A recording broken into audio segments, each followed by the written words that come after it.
नमस्कार। हाँ। आज हमारे पास विश्लेषण के लिए काफी कुछ है। आर्थिक समझौतों से लेकर रक्षा तैयारियों तक और सरकारी योजनाएं, नई टेक्नोलॉजी, राष्ट्रव्यापी अभियान, बहुत कुछ है। बिल्कुल। मकसद सीधा है, इतनी सारी जानकारी है, इसमें से काम की बातें निकालना, और वो भी जल्दी और आसानी से। तो चलिए शुरू करते हैं आज की चर्चा और देखते हैं देश में क्या चल रहा है। शुरुआत करते हैं एक बड़ी आर्थिक खबर से।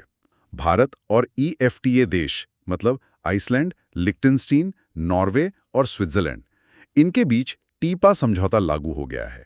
सुना है अगले 15 साल में 100 अरब डॉलर निवेश और 10 लाख नौकरियों का लक्ष्य है। ये तो बहुत बड़े नंबर हैं। बिल्कुल, और ये समझौता इसलिए भी खास है, मतलब ये पहला ऐसा ट्रेड एग्रीमेंट है जिसमें निवेश की पक्की गारंटी है। सिर्फ व्यापार नहीं, निवेश पर जोर। और इसमें फोकस नए जमाने के सेक्टर्स पर है, life sciences, clean energy, precision engineering, AI वगैरह। अच्छा। हाँ, और देखिए एफ्टा देशों की अपनी एक्सपर्टीज है। आइसलैंड जियोथर्मल में, नॉर्वे मैरीटाइम में, स्विट्जरलैंड फाइनेंस और इनोवेशन में, लिक्टेनस्टीन इंजीनियरिंग में, तो उसका फायदा मिलेगा। वाणिज्य मंत्री ने तो इसे नववीं विजयदशमी पर लागू होने को समृद्धि का संकेत भी बताया है। मतलब ये सिर्फ आयात निर्यात से ज्यादा गहरी बात है। अच्छा, और देश के अंदर भी आर्थिक सुधारों पर कुछ चल रहा है। वो आईबीबीआई ने अपना स्थापना दिवस मनाया। जी हाँ, भारतीय दिवाला और शोधन अक्षमता बोर्ड आईबीबीआई का 9वां स्थापना दिवस, और इसी मौके पर आईबीसी संशोधन विधेयक 2025 की भी घोषणा हुई। इसमें मेन फोकस है ट्रांसपेरेंसी, अकाउंटेबिलिटी और तेजी लाना, मतलब मामले जल्दी निपटें। क्षमता भी बढ़ाई गई है। अब 4000 से ज्यादा इंसॉल्वेंसी प्रोफेशनल्स हैं, 6000 वैल्यूअर्स, और डिजिटल प्लेटफॉर्म्स का इस्तेमाल बढ़ रहा है। एक पब्लिकेशन भी जारी हुआ, ब्रेकिंग न्यू ग्राउंड, जिसमें पिछले 9 साल की यात्रा बताई गई है। व्यापार आसान करने की दिशा में एक और कदम। डीपीआईटी ने सारी आईईएम सेवाएं यानी इंडस्ट्रियल एंटरप्रेन्योर मेमोरेंडम वाली अब नेशनल सिंगल विंडो सिस्टम एनएसडब्ल्यूएस पर डाल दी हैं। हाँ, ये कारोबारियों के लिए बड़ी राहत है। अब एक ही जगह से सब काम, सरकारी डेटाबेस से ऑटो फिलिंग हो जाएगी, रियल टाइम ट्रैकिंग भी मिलेगी। जो part A, part B filing और बदलाव होते थे, वो सब अब सिर्फ एनएसडब्ल्यूएस पर होंगे। बस कारोबारियों को एनएसडब्ल्यूएस पर एक नया प्रोफाइल बनाना होगा। मकसद वही, प्रक्रिया आसान और तेज करना। अच्छा, कॉफी के शौकीनों के लिए भी अच्छी खबर है शायद। सुना है निर्यात बढ़ा है। जी हाँ, वाणिज्य सचिव ने बताया कि हाल के सालों में भारत का कॉफी निर्यात लगभग 2 गुना हो गया है, और जो ईएफटीए समझौता हमने शुरू में डिस्कस किया, उससे भी फायदा है। स्विट्जरलैंड, नॉर्वे, आइसलैंड जैसे देशों में भारतीय कॉफी पर अब जीरो ड्यूटी लगेगी। पिछले साल भी स्विट्जरलैंड को करीब $6.6 मिलियन और नॉर्वे को लगभग $1 मिलियन का एक्सपोर्ट हुआ था। इंस्टेंट कॉफी के लिए भी धीरे धीरे टैरिफ कम होंगे। बढ़िया है। हाँ, तो भारतीय कॉफी के लिए ये अच्छा मौका है। और वाणिज्य विभाग में एक महत्वपूर्ण नियुक्ति भी हुई है। श्री राजेश अग्रवाल नए सचिव बने हैं। जी, श्री राजेश अग्रवाल 1994 बैच के आईएएस अधिकारी। उन्हें पॉलिसी और गवर्नेंस में 30 साल का अनुभव है, खासकर स्किल डेवलपमेंट और ट्रेड पॉलिसी में। वो Bharat America, Indo Pacific, Bharat Australia, ASEAN FTA review जैसी कई अहम वार्ताओं में चीफ नेगोशिएटर रहे हैं। उनका अनुभव काम आएगा। चलिए अब कुछ बड़ी सरकारी योजनाओं और पहलों पर नजर डालते हैं। दालों में आत्मनिर्भरता, इसके लिए एक बड़ा मिशन शुरू हुआ है, मिशन फॉर आत्मनिर्भरता इन पल्सेस। 11,440 करोड़ का बजट, 35 लाख टन उत्पादन का लक्ष्य। ये तो काफी महत्वाकांक्षी लगता है तो, और जरूरी भी है। हम दालें उगाते भी बहुत हैं और खाते भी, पर फिर भी 15-20% इंपोर्ट करना पड़ता है। इस मिशन से करीब 2 करोड़ किसानों को फायदा पहुंचाने का लक्ष्य है। इसमें क्या क्या है? 88 लाख मुफ्त बीज किट, 126 लाख क्विंटल सर्टिफाइड बीज, खेती का रकबा 35 लाख हेक्टेयर बढ़ाना, 1000 प्रोसेसिंग यूनिट्स के लिए सब्सिडी 25 लाख तक, और अगले 4 साल तूर, उड़द, मसूर की 100% एमएसपी पर खरीद। सीधा मकसद, इंपोर्ट कम, किसान की आय ज्यादा।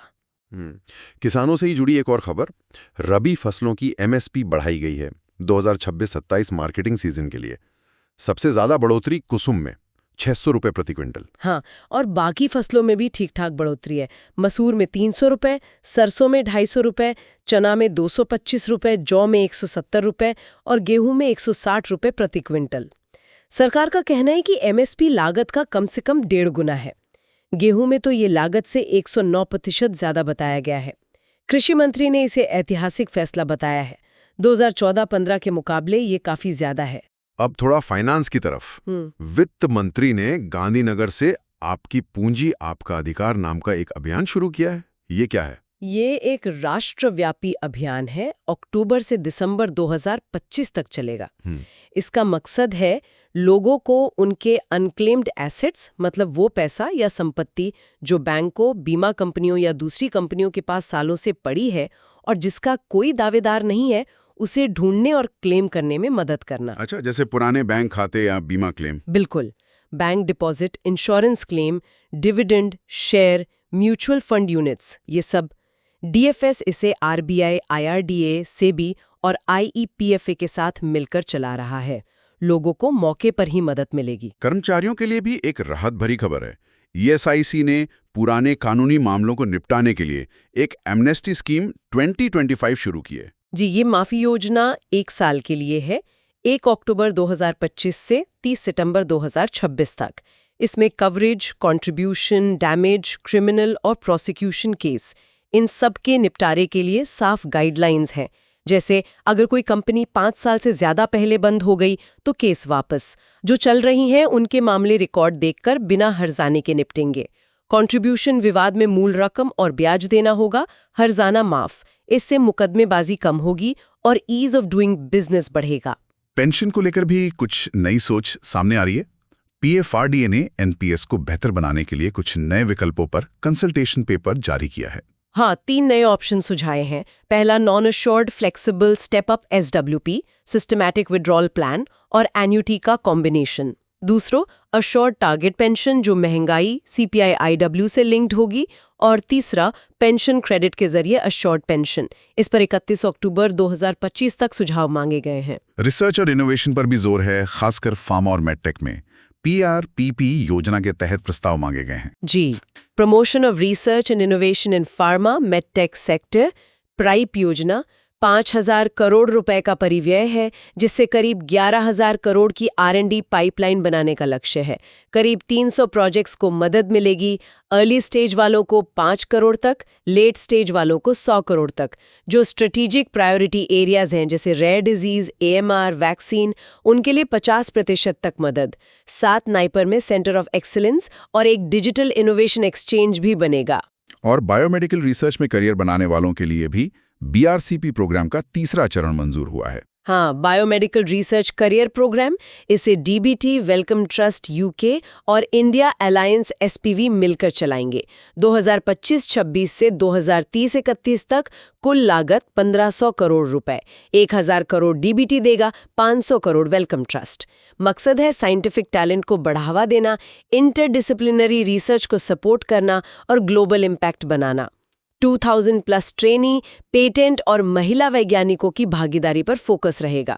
केंद्र सरकार के कर्मचारियों और पेंशनरों के लिए महंगाई भत्ते DA और महंगाई राहत DR में भी बढ़ोतरी हुई है। जी, 3% की बढ़ोतरी।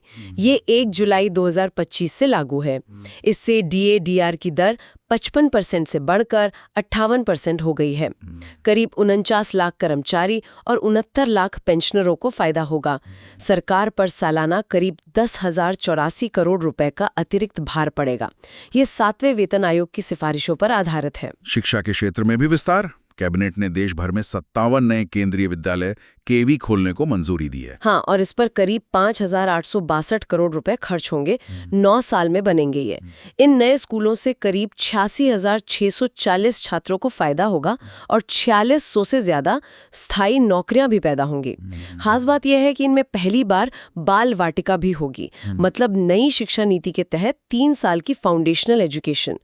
ये स्कूल 17 राज्यों, केंद्र शासित प्रदेशों में खुलेंगे, जिनमें एस्पिरेशनल और लेफ्ट विंग एक्सट्रीमिज्म प्रभावित जिले भी शामिल हैं। चलिए अब रक्षा, सुरक्षा और राष्ट्रीय महत्व के मुद्दों पर आते हैं। HQIDS यानी मुख्यालय एकीकृत रक्षा स्टाफ ने अपना 25वां स्थापना दिवस मनाया। बिल्कुल, 1 अक्टूबर 2001 को बना था HQIDS। इसका काम तीनों सेनाओं के बीच तालमेल बिठाना, जॉइंट ऑपरेशंस की प्लानिंग, क्षमता विकास, खासकर आत्मनिर्भरता, आपदा राहत में समन्वय और एआई, साइबर, स्पेस जैसे नए डोमेन में तैयारी करना है। ये जॉइंट कमांडर्स कॉन्फ्रेंस यानी सीसीसी भी आयोजित करता है। भारतीय नौसेना ने सिंगापुर में पैसिफिक रीच 2025 अभ्यास में अपनी पनडुब्बी बचाव क्षमता का प्रदर्शन किया। ये काफी महत्वपूर्ण लगता है। हाँ, ये एक बड़ी उपलब्धि है। हमारे बचाव जहाज INS निस्तार की यूनिट ने दक्षिण कोरिया और सिंगापुर की पनडुब्बियों के साथ सफलतापूर्वक मीटिंग की, मतलब बचाव का अभ्यास किया। हमारा DSRV टाइगर एक्स पहली बार हिंद महासागर के बाहर ऑपरेट हुआ और भारत ने पहली बार 3 एसेट मल्टीनेशनल रेस्क्यू ड्रिल का नेतृत्व भी किया।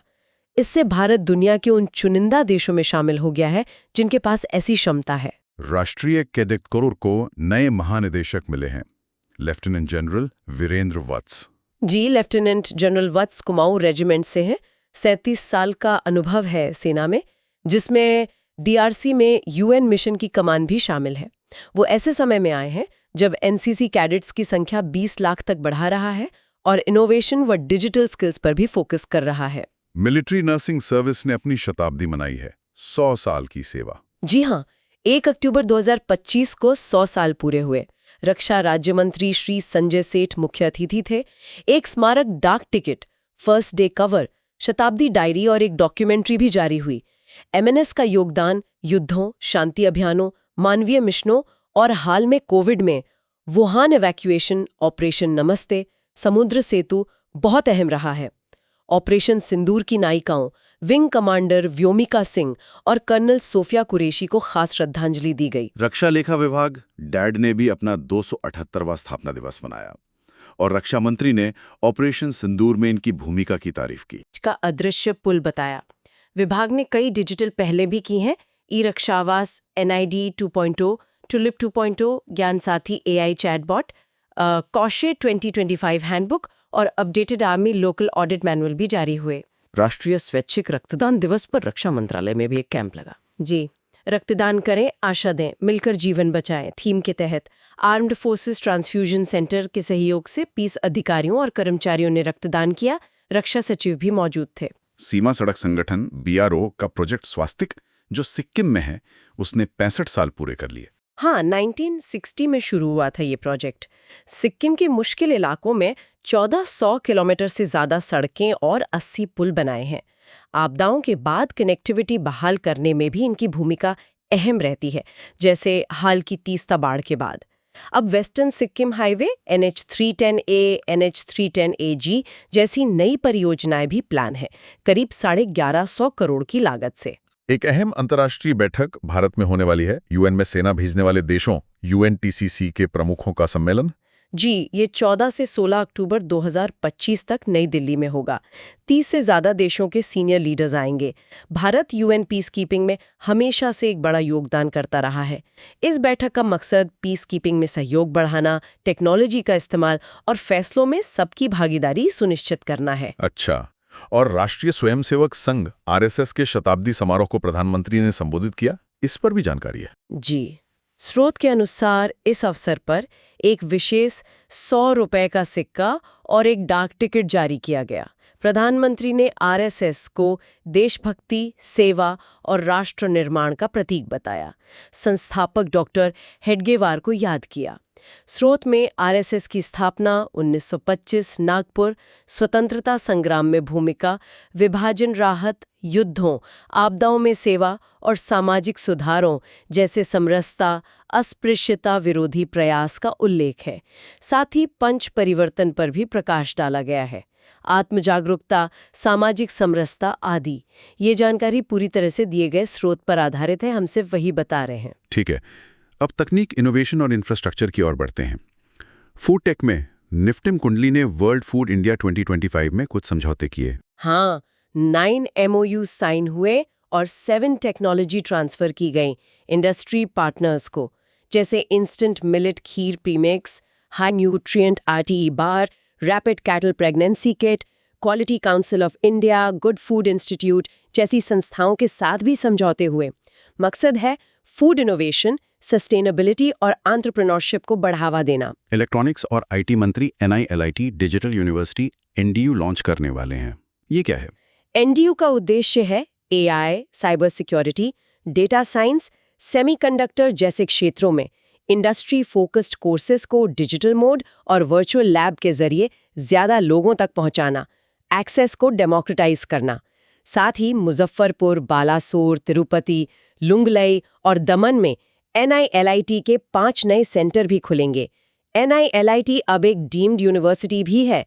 मेन कैंपस रोपड़, पंजाब में होगा। पशुपालन में डेटा कलेक्शन को बेहतर बनाने के लिए ई-लिस ऐप और डैशबोर्ड पर ट्रेनिंग हुई। हाँ, पशुपालन और डेयरी विभाग ने उत्तरी राज्यों UT के लिए ये ट्रेनिंग की। ELISS यानी electronic livestock integrated service system. मकसद है जो मुख्य पशुधन उत्पाद हैं, दूध, अंडा, ऊन, मांस, उनकी डिजिटल रिपोर्टिंग को मजबूत करना और डेटा गैप्स को पहचानना। अब बायोटेक स्टार्टअप्स को बढ़ावा देने के लिए भी एक समझौता हुआ है DPIIT और थर्मो फिशर साइंटिफिक के बीच। ये अगले 3 साल में 500 से ज्यादा बायोटेक स्टार्टअप्स को सपोर्ट करेगा। Mentorship, technology access, investor connect मिलेगा। इसमें बायोवर्स चैलेंज 100 स्टार्टअप्स के लिए, बायोवर्स मेंटर सर्कल 400 स्टार्टअप्स के लिए जैसे कार्यक्रम होंगे। हैदराबाद की जीनोम वैली में थर्मो फिशर की जो नई फैसिलिटी बन रही है, उसका भी फायदा मिलेगा। असम में काजीरंगा नेशनल पार्क से गुजरने वाले NH 715 की 4 लेनिंग को मंजूरी मिली है, जिसमें एक लंबा एलिवेटेड कॉरिडोर भी है। ये वन्यजीवों के लिए बहुत जरूरी है। बिल्कुल। करीब 6,957 करोड़ रुपए की परियोजना है ये। सबसे अहम है काजीरंगा के अंदर 34.5 किलोमीटर लंबा एलिवेटेड कॉरिडोर। इससे जानवर नीचे से सुरक्षित आ जा सकेंगे, एक्सीडेंट कम होंगे। जाखला बांधा और बोका घाट में ट्रैफिक जैम कम करने के लिए बाईपास भी बनेंगे। इससे कनेक्टिविटी, टूरिज्म, रोजगार सबको फायदा होगा। आपदा प्रबंधन के लिए भी काफी फंड मंजूर हुआ है। 9 राज्यों में बाढ़, भूस्खलन वगैरह से निपटने के लिए 4,645 करोड़ से ज्यादा की परियोजनाएं। जी, गृह मंत्री की अध्यक्षता वाली हाई लेवल कमेटी ने ये मंजूरी दी है। इसमें असम में वेटलैंड रेस्टोरेशन के लिए 692 करोड़ रुपए और 11 शहरों भोपाल, भुवनेश्वर, गुवाहाटी आदि के लिए urban flood risk management programme phase 2 के तहत 2,444 करोड़ रुपए शामिल है। गुवाहाटी फ्लड मिटिगेशन के लिए खास 200 करोड़ रुपए है। असम और केरल को रिकवरी असिस्टेंस और सिक्किम को SDRF एडवांस भी स्वीकृत हुआ है। चलिए, आखिर में स्वच्छता, सामुदायिक पहलें और कुछ नियुक्तियों की बात करते हैं। देश भर में विशेष अभियान 5.0 चल रहा है। इसका क्या उद्देश्य है? ये 2 अक्टूबर से 31 अक्टूबर तक का अभियान है। मुख्य फोकस है सरकारी दफ्तरों में साफ सफाई, पुरानी फाइलों और कबाड़ का निपटारा और पेंडिंग मामलों को सुलझाना। लगभग सभी मंत्रालय और विभाग इसमें शामिल हैं। अच्छा, तो सब जगह चल रहा है ये? हाँ बिल्कुल, जैसे ICR कृषि अनुसंधान परिषद स्वच्छता, ई-वेस्ट निपटान पर फोकस कर रहा है। डाक विभाग ने 90,000 शिकायतें निपटाने और 1.25 लाख साइट्स की सफाई का लक्ष्य रखा है। भारी उद्योग मंत्रालय ने 3 लाख वर्ग फुट से ज्यादा जगह खाली करने और 10 लाख से ज्यादा डिजिटल फाइलों की समीक्षा का लक्ष्य रखा है। BCCL स्वच्छता प्रतियोगिताएं, नुक्कड़ नाटक कर रहा है। वाणिज्य विभाग, श्रम मंत्रालय, संस्कृति मंत्रालय सब अपने अपने स्तर पर लक्ष्य बनाकर काम कर रहे हैं। मूल विचार है सरकारी कामकाज में एफिशिएंसी और क्लीनलीनेस लाना। स्वच्छता के अलावा कुछ सामुदायिक पहलें भी हुई, जैसे खाद्य और सार्वजनिक वितरण विभाग ने एक पेड़ मां के नाम वृक्षारोपण अभियान चलाया। जी, इसमें उनके तहत आने वाले संस्थान जैसे CWC, national sugar institute, IGMRI वगैरह ने हिस्सा लिया। मकसद धरती माँ का सम्मान और हरियाली बढ़ाना। प्रेस सूचना ब्यूरो PIB ने सफाई मित्रों और कर्मचारियों के लिए हेल्थ कैंप लगाया। हाँ, ये स्वच्छता ही सेवा अभियान के तहत हुआ।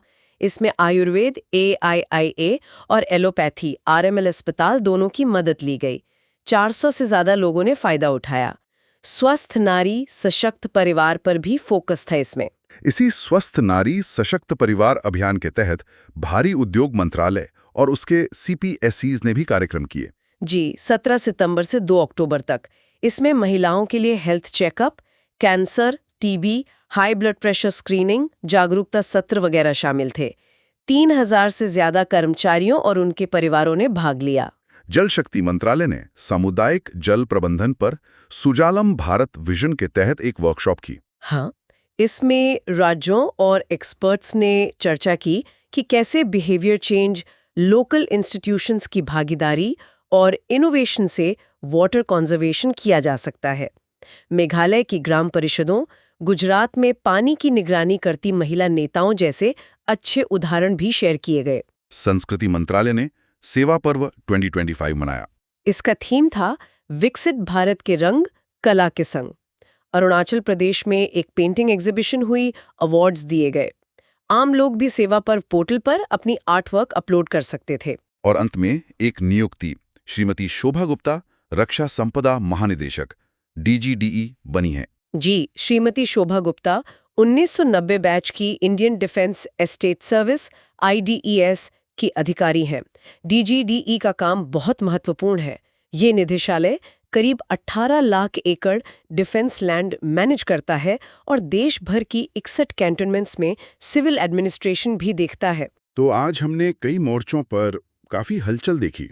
बड़े आर्थिक समझौते, रक्षा में नई क्षमताएं, किसानों और कर्मचारियों के लिए योजनाएं, तकनीकी छलांग और सफाई व दक्षता पर राष्ट्रव्यापी जोर। इन सब से क्या बड़ी तस्वीर उभरती है? आपको क्या लगता है? देखिए, कुछ ट्रेंड्स तो साफ दिख रहे हैं।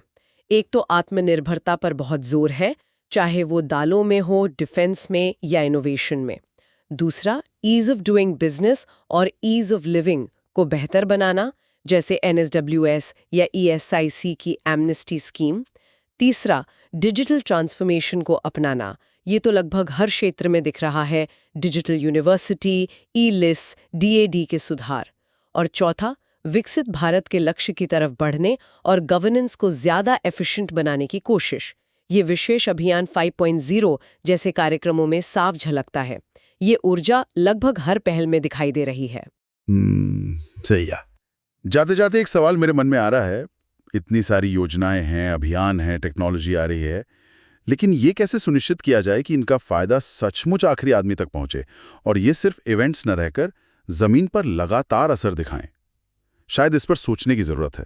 चलिए, इसी विचार के साथ आज की चर्चा यहीं समाप्त करते हैं। अगली बार फिर मिलेंगे नई जानकारियों के साथ।